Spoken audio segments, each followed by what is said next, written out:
देख, तू मेरे साथ मेरे गांव चल तो रहा है, लेकिन पहाड़ी गांव में बहुत ध्यान से रहना होगा। तुझे मैंने जो जो कहा है उन बातों का ध्यान रखना। अरे हाँ भाई, समझ गया मैं तेरी बात। तू तो ऐसे डरा रहा है जैसे तेरे गांव में पैर रखते ही भूत मेरे पीछे पड़ जाएंगे। तुम लोगों ने खामखा अफवाहें फैलाई हुई हैं। पहाड़ों में मसूरी घूमने जाते हैं, शिमला घूमने जाते हैं, वहाँ भी तो सब 7 बजे के बाद बाहर निकलते हैं। वहाँ तो ऐसा कुछ नहीं होता। हाँ, लेकिन ये शिमला मनाली नहीं है। पहाड़ों के गांव और उन जगहों में बहुत फर्क है। अब गाड़ी में बैठ जा, हमें अंधेरा होने से पहले गांव पहुंचना है। मनीष उत्तराखंड के छोटे से गांव से आया था और दिल्ली में रहकर एक अच्छी नौकरी कर रहा था। बहुत टाइम बाद वो अपने घर वालों से मिलने जा रहा था। उसका दोस्त गौरव भी उसके साथ उसके गांव आकर गांव की खूबसूरती देखना चाहता था। वो दोनों सुबह ही गांव के लिए निकल गए ताकि शाम के 7 बजे से पहले गांव पहुंच जाएं। पहाड़ी गांव में अंधेरा होने के बाद अक्सर ही लोग घरों से बाहर नहीं निकलते, क्योंकि पहाड़ के रास्तों पर अंधेरा होने के बाद कुछ ऐसी घटनाएं होती हैं जो सामान्य नहीं होती। शाम के 6:30 बजे वो दोनों गांव पहुंच गए। मनीष ने नीचे अपनी गाड़ी खड़ी की और गौरव को लेकर अपने घर की ओर निकल पड़ा। मनीष की माँ दरवाजे पर ही खड़ी उसका इंतजार कर रही थी। उनके हाथ में एक आरती की थाली थी। क्या माँ, तुम भी? अरे शहर से ही तो आया हूँ, इसमें क्या आरती उतारोगे तुम हमारी? चुप हो जा, यहाँ का होकर भी ऐसी बातें करता है। पता है ना, धीरे धीरे दिन ढल रहा है, 7 बजने वाले हैं। कोई भी शक्ति ऐसे पीछे पीछे आ जाती है, इसीलिए अग्निदेव उसे दूर कर देते हैं। माफ करना आंटी, लेकिन आपके गांव में बहुत ज्यादा ही अंधश्रद्धा है। हम शहरों में भी तो रात को 12-12 बजे अपने घर को आते हैं, लेकिन वहाँ तो ऐसा कुछ नहीं होता। तो यहाँ पर ही ऐसा क्यों होता है? बड़ों की बातों पर ज्यादा तर्क नहीं करते बेटा। बड़े जो कहते हैं ना, सोच समझ कर ही कहते हैं। अब तुम दोनों ज्यादा देर बाहर मत खड़े रहो, अंधेरा हो रहा है, अंदर आ जाओ। वो दोनों अंदर गए। मनीष की माँ ने सबके लिए खाना लगाया। पहाड़ों के गांव में अंधेरा होते ही सब लोग जल्दी सो जाते हैं, इसलिए 8 बजे तक सभी लोग खाना पीना खाकर सोने के लिए जाने लगे। मनीष और गौरव के साथ मनीष का छोटा भाई राहुल भी उसी कमरे में था। मनीष ड्राइव करके बहुत थक गया था, इसलिए वो सो गया, मगर गौरव राहुल से बातें करने लगा। अच्छा राहुल, मुझे एक बात बताओ, तुम्हारे गांव में ये जो बात बोली जाती है कि शाम के 7 बजे के बाद घर से बाहर मत निकलो वरना कोई शक्ति तुम्हारे पीछे लग जाएगी, इस बात में तुम्हें कितनी सच्चाई लगती है? बात तो बिल्कुल सच्ची है गौरव भैया। यहाँ पर 7 बजे के बाद कोई भी अपने घरों से बाहर नहीं निकलता, और जो निकलता है उसे या तो छलावा लग जाता है या फिर भूतों की बारात उसे अपने साथ ले जाती है। भूतों की बारात? अब ये क्या नई चीज है? यहाँ हम इंसानों की तो शादी हो नहीं रही और भूत अपनी बारात लेकर जा रहे हैं। ये मजाक नहीं है भैया, यहाँ तो सदियों से ऐसा होता आया है। रात को अगर वो लोग किसी को भी देख लेते हैं तो उसे अपने साथ ही ले जाते हैं। गांव के बहुत सारे लोग ऐसे ही गायब हुए हैं। पता नहीं यार, तुम लोग और तुम्हारी ये बातें। खैर, मैं तो यहाँ पर आया था कि कुछ एक्साइटिंग करूँगा, लेकिन तुम्हारी तो बातें सुन सुन कर ही पक गया मैं। चलो सो जाओ, अब मैं भी बहुत थक गया हूँ। गौरव को लग रहा था कि ये लोग उसे जो भी कह रहे हैं वो सब उनका अंधविश्वास है। अगले दिन वो मनीष और उसके छोटे भाई राहुल के साथ पहाड़ों में घूमने निकला, मगर जैसे ही दिन हल्का सा ढलने लगा वो घर के लिए निकल गए। अरे यार, अभी तो घूमना शुरू ही किया था, थोड़ी देर बाद चलते हैं ना घर। कौन सा 7 बजते ही यहाँ हमें भूत मिल जाएंगे? एक ही बात तुझे कितनी बार समझानी पड़ेगी? जब एक बार बोल दिया है तो तू समझता क्यों नहीं है? चुपचाप घर चल, वरना अगर छल लग गया तो बड़ी मुसीबत हो जाएगी। वैसे भी तू हमारे गांव का नहीं है तो देवता को पुकार भी नहीं लगा पाएगा। हाँ भैया चलो, वरना मम्मी भी गुस्सा करेगी। वो लोग घर चले गए। रात को सब सो रहे थे। तभी गौरव वॉशरूम जाने के लिए घर से बाहर निकला। पहाड़ों के घरों में अक्सर वॉशरूम घर के बाहर ही बना होता है। वो वॉशरूम से बाहर निकला तो उसे बहुत तेज पानी बहने की आवाज आई, जैसे वहां पर कोई झरना बह रहा हो। अरे ये इतनी तेज पानी बहने की आवाज कहाँ से आ रही है? यहाँ पर तो आसपास कोई नदी या झरना भी नहीं है। लगता है रात को मेरे कान बज रहे हैं। वैसे भी इन पहाड़ों में इतनी शांति है कि दूर कोई आवाज होगी तो यहाँ तक सुनाई देगी। और ये लोग क्या कह रहे थे? 7 बजे के बाद घर से बाहर मत निकलना, वरना न जाने क्या क्या पीछे लग जाएगा। अच्छा भला तो घर के बाहर खड़ा हूँ, कुछ भी तो नहीं हुआ मुझे। लेकिन ये लोग इस बात पर यकीन थोड़ी ना करेंगे। इसका वीडियो शूट करता हूँ, कल दिखाऊंगा इन सबको। गौरव ने अपने फोन से रिकॉर्डिंग करनी शुरू की और आगे की तरफ निकल गया। वो थोड़ी ही दूर गया होगा, तभी उसके कानों में एक अजीब सी फुसफुसाहट की आवाज पड़ी। ये कैसी अजीब सी आवाज है? ऐसा लग रहा है इसे सुनता रहा तो कान के पर्दे फट जाएंगे। लेकिन ये आवाज है किस चीज की? गौरव ने इधर उधर नजरें घुमाकर देखा, मगर वहां कुछ भी नहीं था और ना ही उसके कैमरे में कुछ रिकॉर्ड हुआ। अचानक से वो आने वाली आवाज भी बिल्कुल शांत हो गई। कैमरे में रिकॉर्डिंग करते करते गौरव थोड़ा आगे पहुंचा तो फोन की फ्लैशलाइट से उसने देखा कि आगे रास्ते पर एक कुत्ता बैठा है। उसे जानवरों के साथ खेलना बहुत पसंद था, इसलिए वो उसके पास जाने लगा। वो कुत्ता सड़क पार करने के लिए सड़क के दूसरी तरफ जाने लगा और जैसे ही वो उस कुत्ते के पास पहुंचने वाला था, वो कुत्ता अचानक उसकी नजरों के सामने से कहीं गायब हो गया। ये देखकर गौरव के पसीने छूट गए और डर के मारे उसके कदम अपने आप पीछे होने लगे। ये क्या हुआ? ये कैसे हो सकता है? वो कुत्ता अभी तो मेरी आंखों के सामने था, तो फिर अचानक गायब कैसे हो गया? नहीं, ये मेरा वहम नहीं था। गौरव बुरी तरह से सहम चुका था। वो इससे उभरा भी नहीं था कि तभी उसे पीछे से कुत्ते के भौंकने की आवाज आई। वो घबराया और उसने पीछे मुड़कर देखा तो वही कुत्ता उससे बहुत दूर खड़ा था और देखते ही देखते वो फिर से उसकी नजरों के सामने से ओझल हो गया। जब दोबारा गौरव के साथ ये सब हुआ तो उसे इस बात का यकीन हो गया कि ये कुछ भी उसका वहम नहीं है।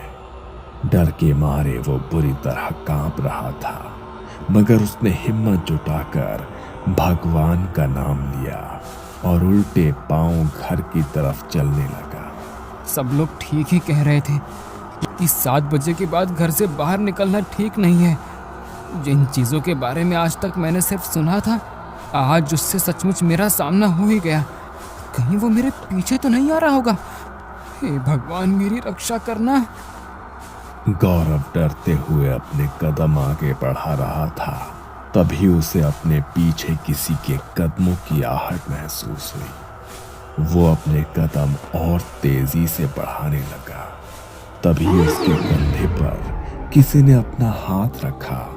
वो इतनी बुरी तरह डर गया कि उसके गले से उसकी चीख भी नहीं निकल पाई। तभी उसके सामने एक आदमी आकर खड़ा हुआ। वो दिखने में बिल्कुल सामान्य था, इसलिए गौरव की जान में जान आई। तुम्हें पता है ना, शाम को 7 बजे के बाद यहाँ अपने घरों से निकलना मना है। लगता है तुम जैसे लोगों को अपनी जान प्यारी नहीं है। अभी थोड़ी देर बाद भूतों की बारात निकलने वाली है यहाँ से, और अगर उनकी नजर गलती से तुम्हारे ऊपर पड़ गई तो तुम सुबह का सूरज नहीं देख पाओगे। आप मुझे डराने की कोशिश मत कीजिए काका। और आप भी तो इस समय यहाँ पर अकेले घूम रहे हैं। क्या आपको किसी से डर नहीं लगता? लगता था, मुझे भी डर लगता था, लेकिन एक रात मेरा ये डर हमेशा के लिए खत्म हो गया। क्या? कैसे कैसे खत्म हो गया आपका डर? जैसे ही गौरव ने उस आदमी से ये बात पूछी तो वो बड़े ही भयानक तरीके से मुस्कुराया। उसका चेहरा अचानक किसी मुर्दे जैसा हो गया और चेहरे का मांस मोमबत्ती के मोम की तरह पिघलने लगा। आंखों का रंग पूरी तरह सफेद पड़ गया और देखते ही देखते वो अपनी हड्डियों को मरोड़ने लगा। उसे देखकर गौरव जोर से चीखा और वहां से भागने लगा, मगर वो आदमी उससे भी तेज गति से उसके आगे आगे भाग रहा था। ये देखकर डर के मारे गौरव का बैलेंस बिगड़ गया और वो झाड़ियों में गिर गया। उसने बाहर की तरफ जाकर देखा तो दौड़ते दौड़ते आदमी अचानक वहां से गायब हो गया।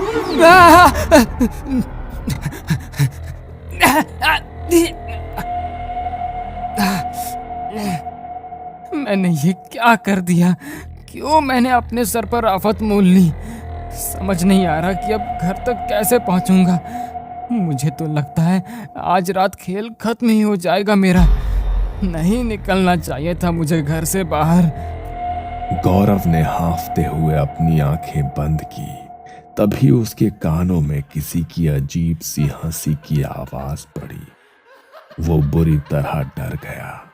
उसने हिम्मत करके आंखें खोलकर देखा तो वही आदमी ठीक उसके बगल में बैठा था और उसे देखकर भयानक तरह से हंस रहा था। अब तुम कहीं नहीं जा पाओगे।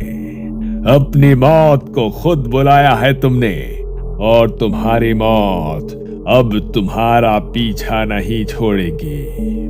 उसने अपनी गर्दन मरोड़कर हंसते हुए गौरव को देखा और फिर से वहां से गायब हो गया। गौरव झाड़ियों में दुबक कर बैठा था क्योंकि वहां से निकल पाने की उसकी हिम्मत नहीं हो रही थी। वो झाड़ियों के रास्ते ही धीरे धीरे चलकर घर तक पहुंचने की कोशिश करने लगा। तभी उसे बैंड बाजे की आवाज सुनाई दी, जैसे किसी की शादी हो रही हो। गौरव ने ध्यान से देखा तो पीछे से किसी की बारात आ रही थी। वहां बहुत चकाचौंध थी। उन्हें देखकर गौरव की जान में जान आई। शायद ये लोग मेरी कुछ मदद कर सकें। इनके साथ निकलूंगा तो घर तक पहुंच ही जाऊंगा, वरना अकेले रहा तो मेरा बच पाना भी मुश्किल है। गौरव झाड़ियों से बाहर निकलने लगा। तभी उसे राहुल की कही हुई वो बात याद आई और वो फिर से झाड़ियों में दुबक कर बैठ गया। ये तो क्या करने जा रहा था गौरव? भूल गया राहुल ने तुझे क्या कहा था कि रात को यहाँ से भूतों की बारात गुजरती है, और अगर उनका ध्यान मुझ पर पड़ गया तो मुझे भी अपने साथ ही ले जाएंगे। मुझे कुछ भी करके इनसे बचना होगा, वरना अगर इन्होंने मुझे देख लिया तो ये तो मुझे मार ही डालेंगे। गौरव कांपते हुए झाड़ियों में बैठा था।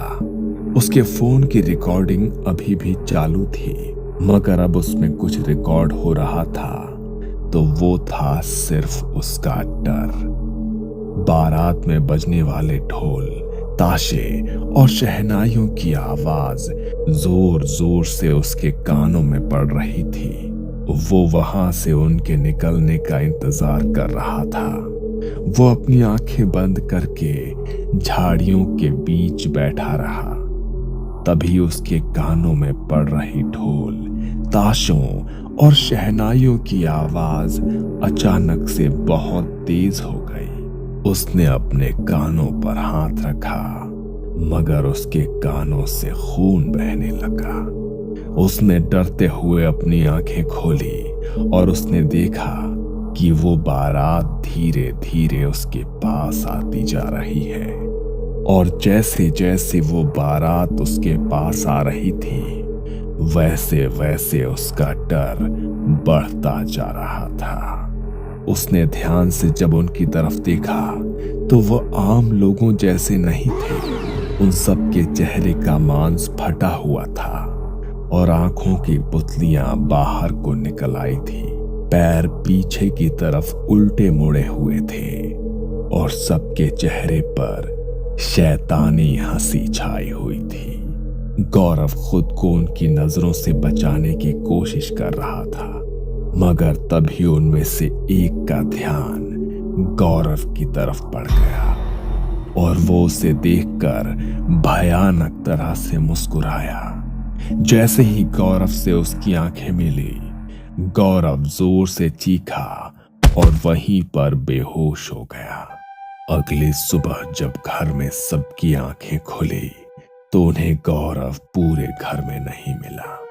अरे रात को तो वो हमारे साथ ही सोया था, तो अचानक से कहाँ चला गया?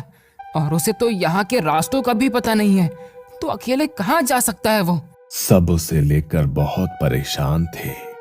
तभी थोड़ी देर बाद एक लड़का दौड़ता दौड़ता मनीष के घर आया और उसने मनीष को कुछ ऐसा बताया जिसे सुनकर उसके पैरों तले से जमीन खिसक गई। मनीष भागता हुआ उसके साथ गया तो देखा कि झाड़ियों के रास्ते एक पेड़ पर गौरव का शरीर लटका हुआ था। उसकी आंखों की पुतलियां गायब थी और जुबान बाहर को निकल कर आ चुकी थी।